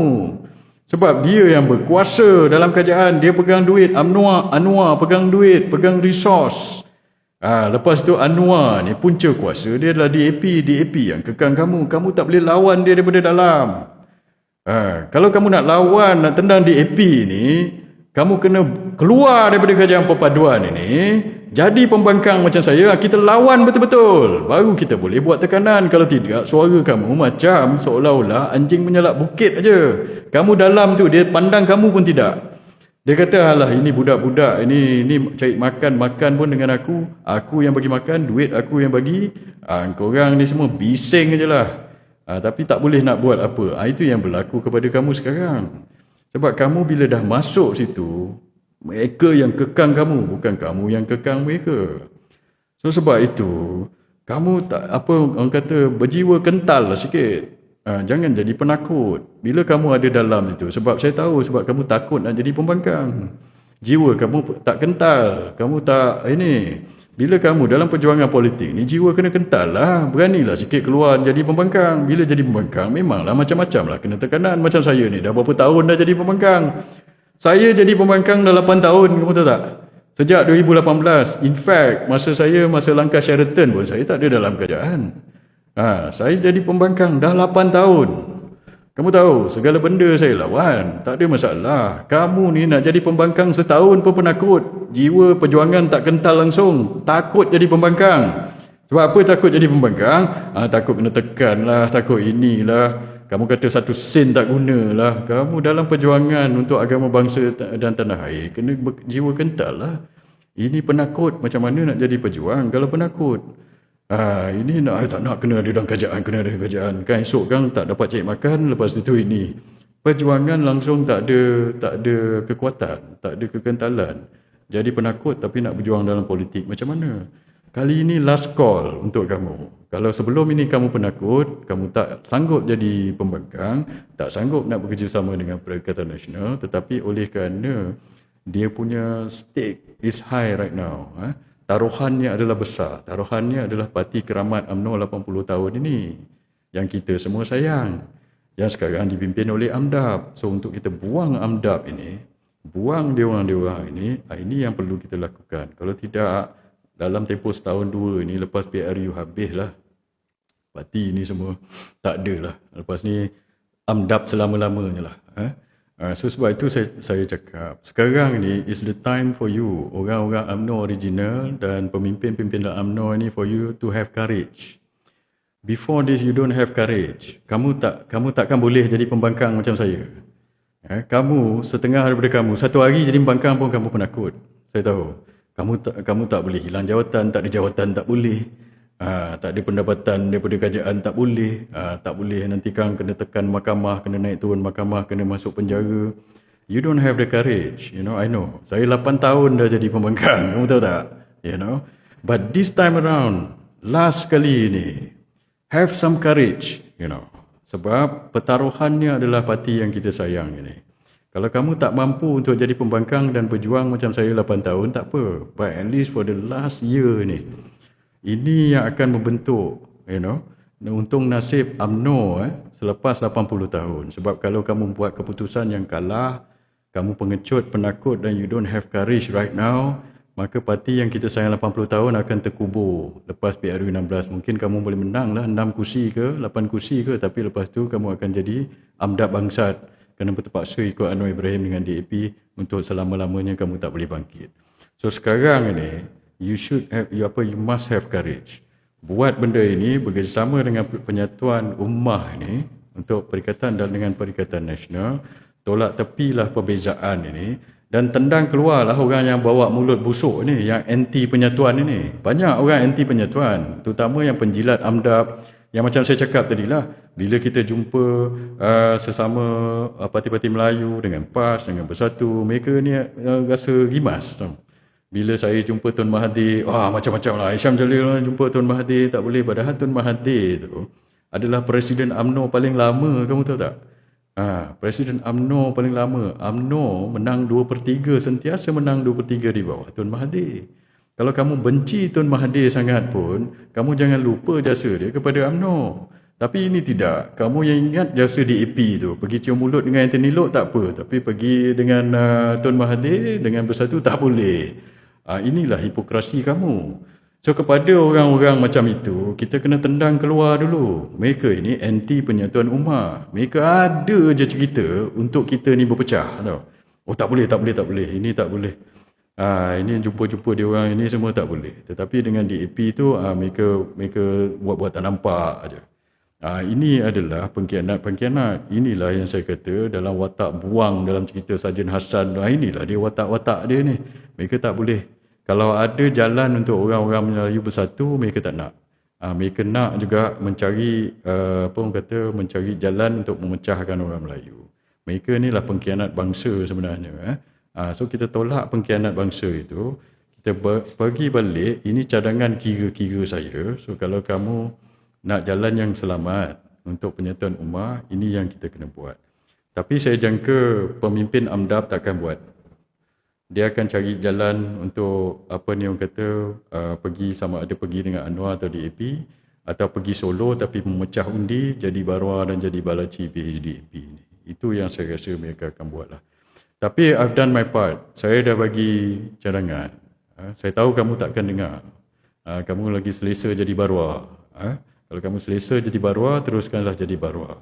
Bila UMNO ni kekal jadi AMDAP, jadi bangsat esok kan, selepas kamu kalah banyak kursi, itulah nanti kamu kena hadaplah kifarahnya. Apabila kamu menjadikan parti keramat ini sampai ke level itu tarafnya. Itu that's on you, that's not on me, you know.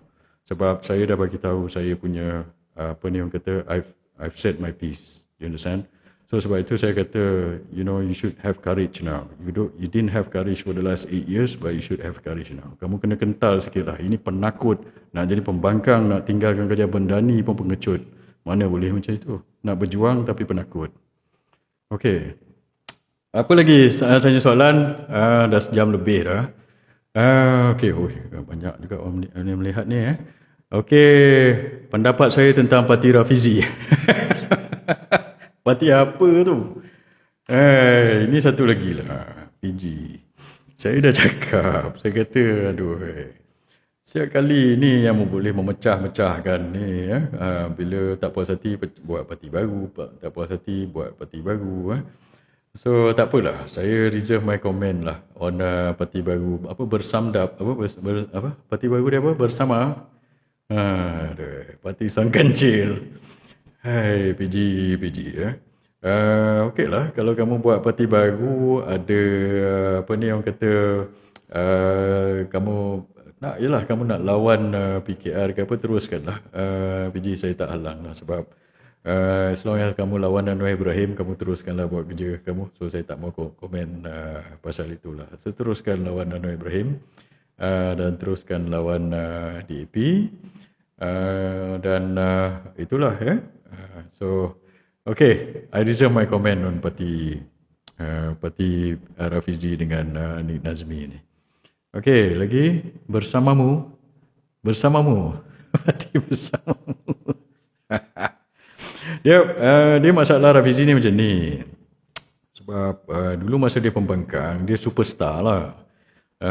Sebab dia ada formula, dia ada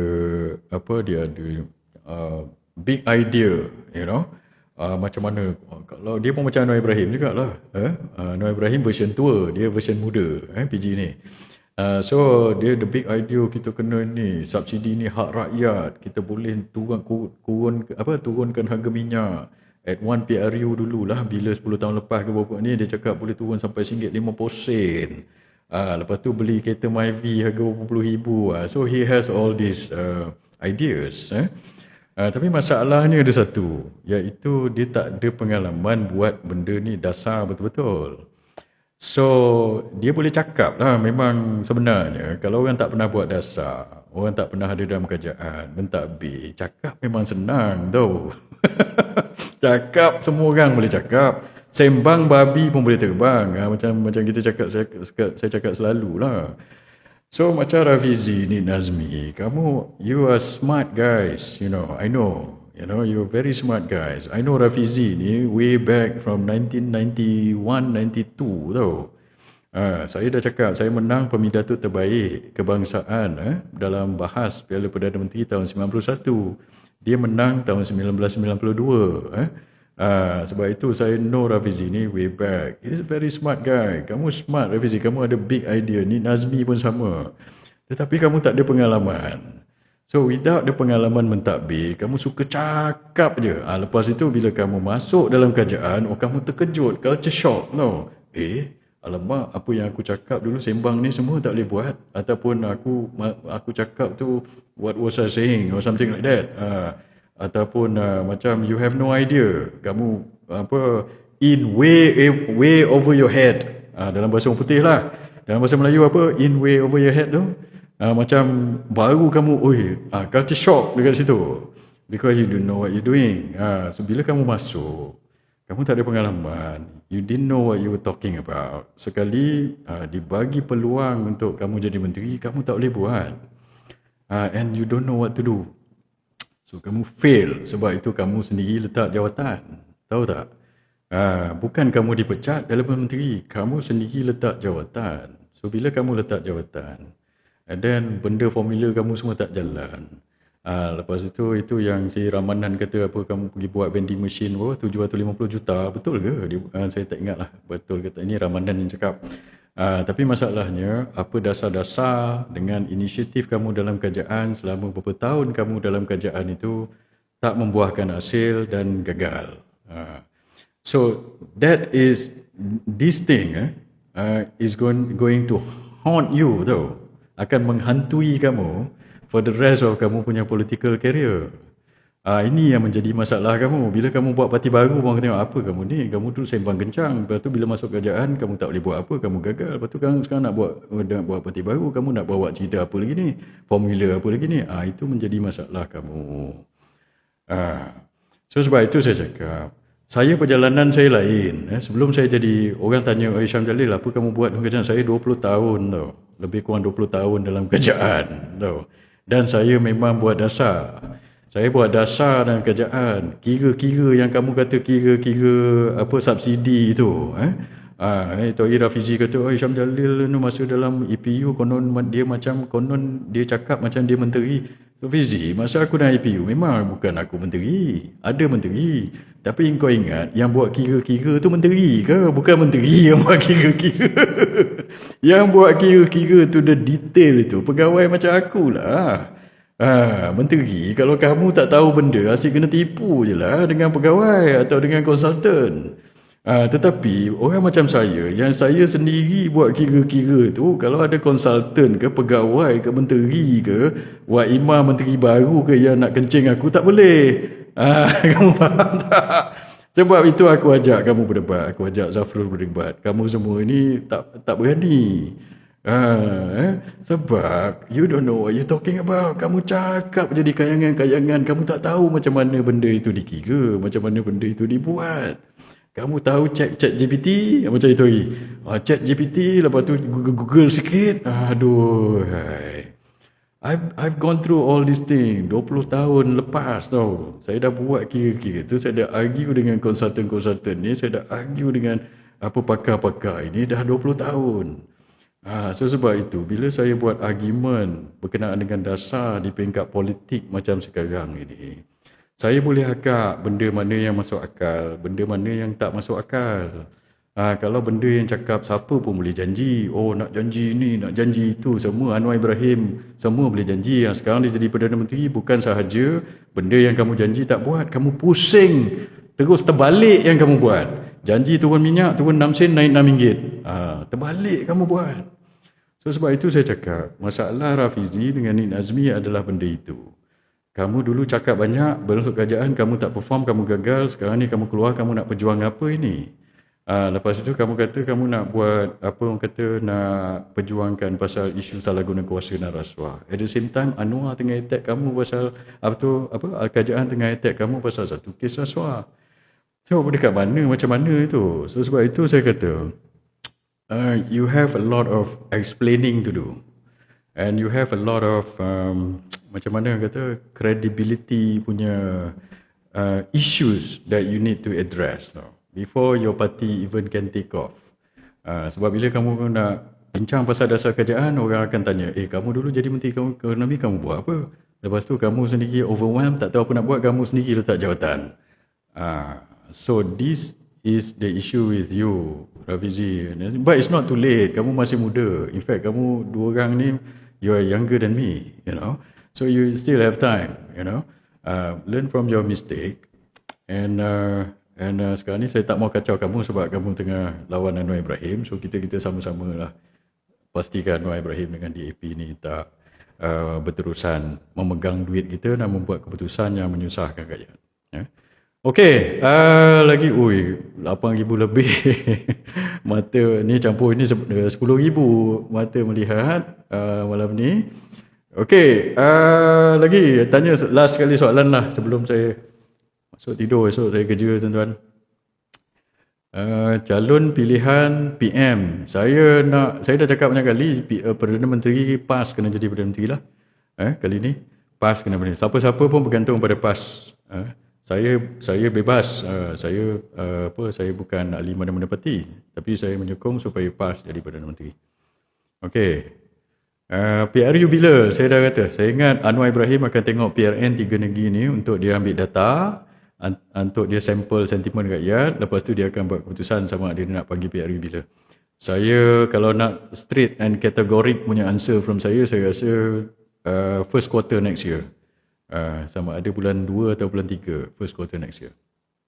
UEC saya dah ulas berkenaan UEC ni awal-awal tadi.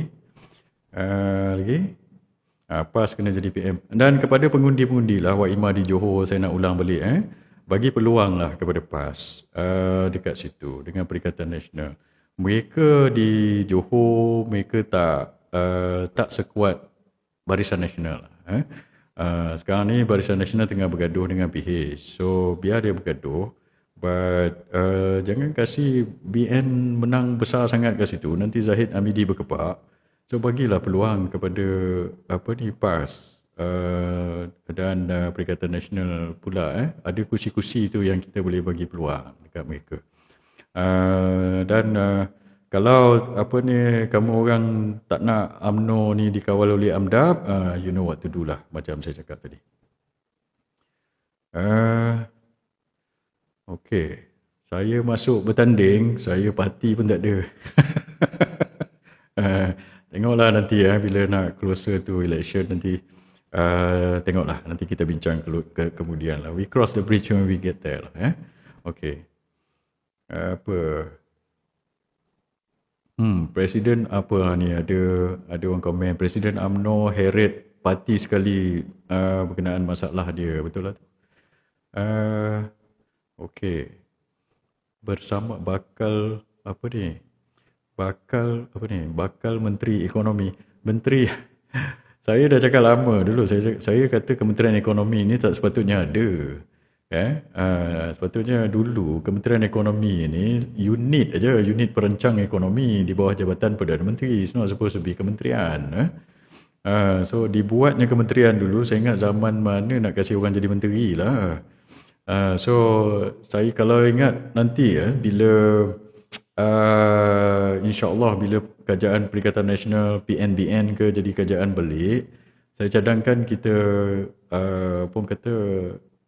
tutup Kementerian Ekonomi ni, gabungkan dengan MOF terus. Sebab tak masuk akal kamu buat fiskal ni, lepas tu orang lain pula dah buat execution, dia kena ada ni. So letak aja bawah MOF, letak Menteri Kewangan, di bawah Menteri Kewangan. Kementerian Ekonomi ni tak patut ada pun. Unit perancang ekonomi okey, dulu di bawah JPM, sebab di bawah Perdana Menteri, sebab unit perancang ekonomi ni buat orang kata FDI punya approval in the 20-30 years ago. Sekarang ini tak perlu buat macam tu, dia buat blueprint, buat apa semua pergi pada MOF lah. So letak bawah Menteri Kewangan. Dan Menteri Kewangan ni tak boleh, Perdana Menteri tak boleh jadi Menteri Kewangan lah. Jangan ikut perangai Anwar Ibrahim. In fact, masa Kerajaan Perikatan Nasional dulu, Kerajaan Perikatan Nasional, Menteri Kewangan orang lain. Menteri Kewangan orang lain. Betul lah. Menteri Kewangan zaman Tan Sri Muhyiddin pun Menteri Kewangan lain, orang lain. Masa zaman Mai Sabri, Menteri Kewangan siapa? Orang lain ke sama si Zafrul juga, ke orang lain. Tapi bila zaman Anwar Ibrahim, Menteri Kewangan dia lah yang pegang. Menteri ni pun, Perdana Menteri pun dia yang pegang. So bila Perikatan Nasional membentuk kerajaan esok, so saya cadang Menteri Kewangan orang lain lah. Perdana Menteri orang lain, Menteri Kewangan orang lain, dan Kementerian Ekonomi itu absorb bawa masuk Kementerian Kewangan. Itu cadangan saya. Tak perlu ada Menteri Ekonomi, tak function pun. Macam Menteri masa Rafizi jadi Menteri Ekonomi, apa function dia?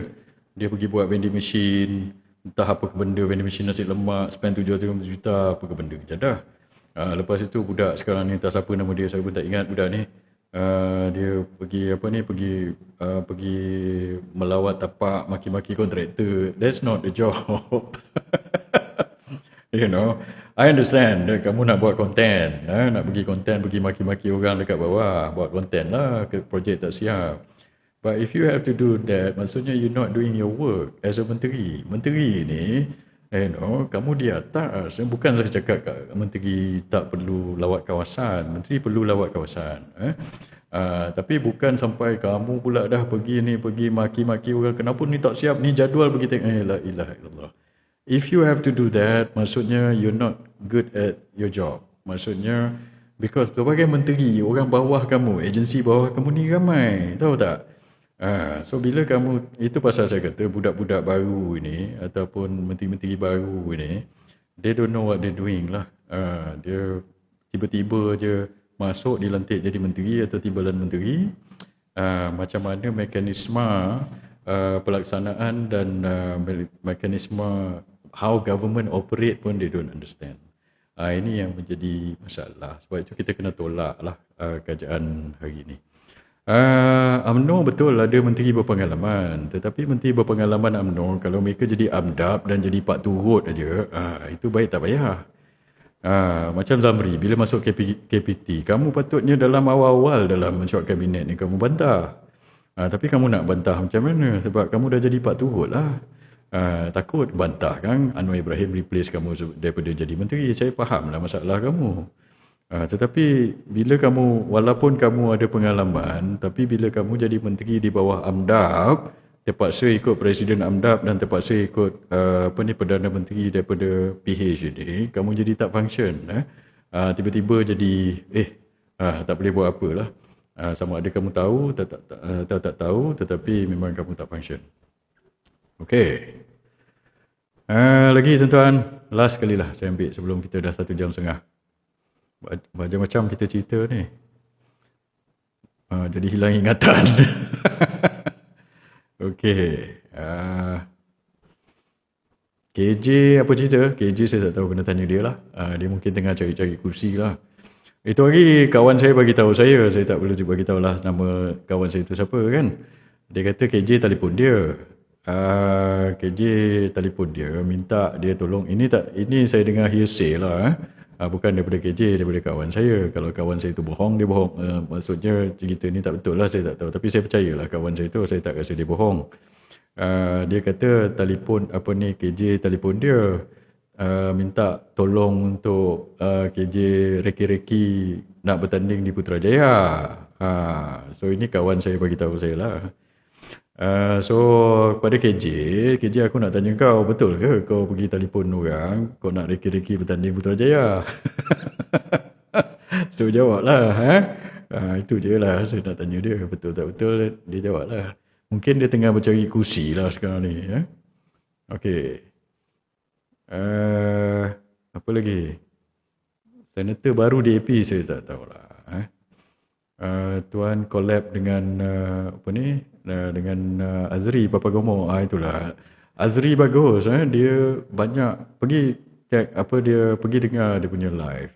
Azri benda-benda yang dia cakap tu banyak banyak yang dia orang kata berguna lah. Itu hari saya tengok ada orang nak naya dia macam mana ada orang letak jammer ke apa lah tu, bakar jammer ke apa depan rumah dia. Apalah, inilah saya tengok bila ada orang-orang kerajaan berdengki ni macam ni, mungkin dia orang ni takut lah dengan Azri tu, sebab Azri bila dia cakap dia punya viewer ramai. Ramai, dia punya traction itu tinggi. So bila dia cakap tu, dia punya pendengar ramai, penyokong ramai, pengikut ramai. So adalah yang koyak tu. Ada koyak. Saya tengok bila Azri cakap, dia punya viewer tu, penyokong dia lebih tinggi, 2-3 kali tinggi, 2-3 kali ganda lagi tinggi daripada Rafizi. Rafizi bila dia buat live dia bosan tau. Saya pernah tengok Rafizi punya live ni. Rafizi kalau kau buat podcast tu berjam-jam sampai 3 jam setengah, kau cakap pun membosankan. Macam slow je kau cakap, orang tak dengar. So baik orang pergi dengar Azri cakap. Azri cakap lagi bergibu-gibu dia punya live view berbanding Rafizi. Rafizi saya tengok, bila saya tengok live dia, saya paling lama saya bertengok pun seminit lebih lah. Lepas tu put off juga sebab bosan nak mampus. Sorry lah. I have to be honest lah, Okay.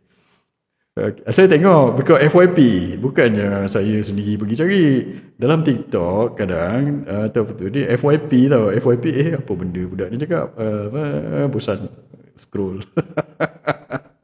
Okey tuan-tuan, lagi Lemau tau. Aduh, PG. Okey lagi. Ah, Pasal azam pagi. Itulah. Azam pagi dia dah retire. So, saya tak tahu dia duduk mana. Mungkin dia duduk sini lah. Ada siapa bagi tahu dia duduk sini. Budak-budak dia selalu lepak dekat Presin 8 tu. Siapa tahu-tahulah. Saya pun selalu lepak dengan budak-budak dia. Tak boleh beritahu dalam live ni. Tapi Tan Sri Azam, dah pencin-pencin ni, kalau nak lepak-lepak beritahulah, kita pergi lepak dekat ini, Putrajaya. Sembang-sembang sikit. Okey. Lagi. Okey, Datuk Hamzah. Datuk Hamzah sekarang ni, yalah, dia masih bersama Perikatan Nasional. InsyaAllah that thing saya believe that dia akan sort out lah. Dia akan sort out dengan bersatu ke apa. InsyaAllah. Okey lagi. Apa ni? Apa tanya ni? Okey. Okey, saman budak misalnya tak bersambung. Itu apa, saya dah nampak draft surat lawyer saya tu. Nanti saya tanya dia balik. Saya rasa dia dah hantar. Tapi saya dimaklumkan oleh lawyer seorang lagi kan, budak ni dulu pernah kena saman oleh Menteri Besar Kelantan kan. Lepas tu lawyer yang saman itu kata budak ini dia penakut, dia lari-lari tau. Orang nak serve surat saman ni selalu tak jumpa dia ni, sampai kena serve ke apa Perak tu tau. Punya penakut budak ni tau. So surat LOD tu dah siap.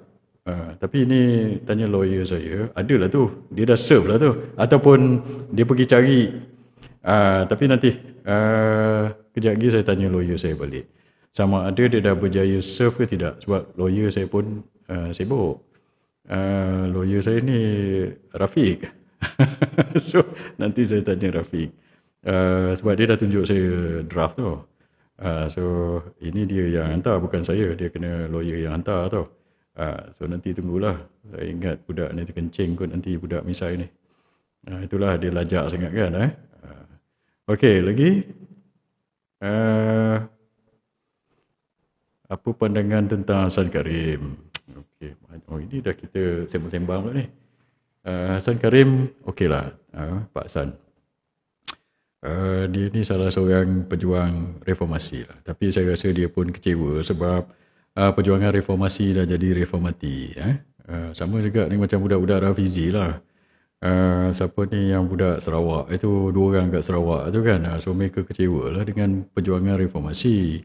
Sekarang ni dah jadi reformati. So sekarang dia ikut Rafizi. Tak apalah Rafizi dengan budak-budak kamu lawan je lah Anwar Ibrahim. Okey. Rafiq lawyer saya. Lawyer saya dulu ada 3-4 orang. Macam kes ni Rafiq lah. So dulu saya punya lawyer yang kes satu lagi tu Tan Sri Azhar. Sebelum tu ada lagi. Okey. Datuk Sri Syamuddin, saya tak tahu, saya tak dengar cerita pasal dia. Awak kena tanya dia lah. Okey, lagi apa ni? Boleh laju komen ni. Nanti kejap. UEC saya dah cakap. Okey. Laju sangat komen. Okey lah tuan-tuan. Nanti kita cerita lagi lah. Saya apa tu? Saya dah simpan cabang balik sebab orang cakap bila itu kan saya shave kan. Bila saya clean shave nampak macam muda sangat, K-pop, padahal saya bukanlah muda sangat tuan-tuan. Saya dah simpan jambang saya lama. Kalau nanti ada saya punya jambang saya punya tengok atas tu, saya punya gambar. Okey, boleh nampak tak ni? Sekejap. Okey, nampak tak tu gambar saya tu? Tu. Alah, nantilah saya buat turun gambar tu. Itu masa saya muda-muda, lebat, sini hitam. Itu saya berjambang. Masa saya dah simpan masa sejak saya kat universiti kot. Tapi bila dah ni kan kadang-kadang saya bila dah tak muda sangat ni kan, kadang jabang saya dia putih-putih kan, dia greyish. So saya malas nak ni. So saya shave je. Tapi orang kata tak apalah, simpan je lah. Okey lah, nantilah insyaAllah. Okey. Jutaan anak muda. Okey, terima kasih banyak. Itu lagi saya tahniah kepada pemuda PAS yang menganjurkan himpunan daulat tuanku di bangunan SUK tu. Saya dijemput datang. Saya nak datang sebagai penyokong je lah. Saya duduk belakang-belakang je. Sebab tu saya datang, saya duduk belakang. Saya tak ada tak ada niat nak berucap kan. So saya duduk belakang, lepas tu tapi dia orang jemput tarik saya sampai ke lori.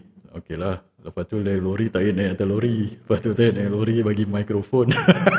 So saya ucap je lah 4 minit ucapan saya semalam. Okey, lagi.